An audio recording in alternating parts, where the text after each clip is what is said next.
I have a challenge for you today. Go see if your legacy system is older than your youngest intern. Oh, I laugh because it's for sure older than your youngest intern. In fact, I would be willing to bet that it's about the same age as your middle management, maybe 35, 40 years old. Herein lies the issue. I talk to businesses every single day that are on a 30-plus-year-old green screen technology. And they're always like, you'll never believe this, but our ERP system, our core operating system is X years old. And I'm like, not only do I believe it, I completely believe it. And you know why that is? Because ripping out a legacy system that is so ingrained that it's now in your DNA is crazy.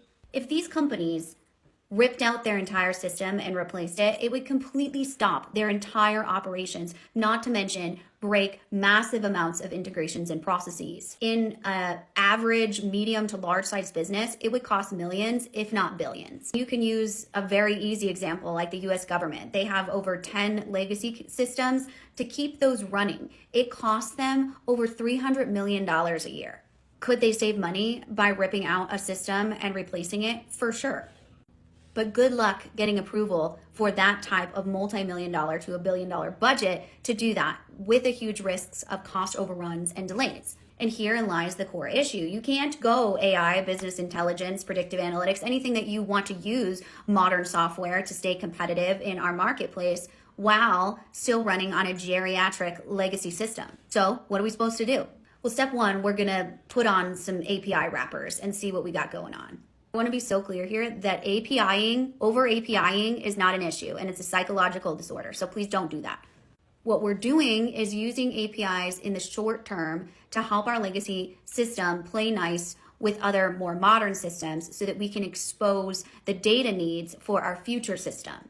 Then we're going to deploy some of our fun AI bots and we're going to let them handle like the ugly stuff. Automate maintenance testing, they can patch prioritizations, they can do things like fraud detection or any openings and breakage in this big, massive dinosaur. This will help us see where the biggest issues are so that we can plan our modernization strategy. Now we're going to pick what we replace slowly. Call it agile, call it whatever you want, okay? I call it agile because I think that is the right way to do it, but clearly that's a trigger for some of you.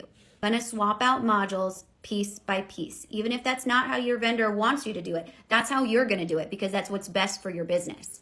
Finance this year, HR next year. We're going to take it slow. No billion-dollar business heart surgery required. Replacing a legacy system is not just crazy in the emotional trauma that you'll cause your team, but also incredibly expensive. It's like trying to get the board to approve a billion-dollar gamble that you're not really sure how it's going to go because there's stuff hidden in there that you haven't even seen in this century. Because maintenance makes you slowly bleed to death. Replacement is too big of a shock to the system, but modernization in slices, in pieces, is what is going to be your evolution as a modern business. You don't need a new skeleton for your business. You just need to work and replace those muscles around those old bones.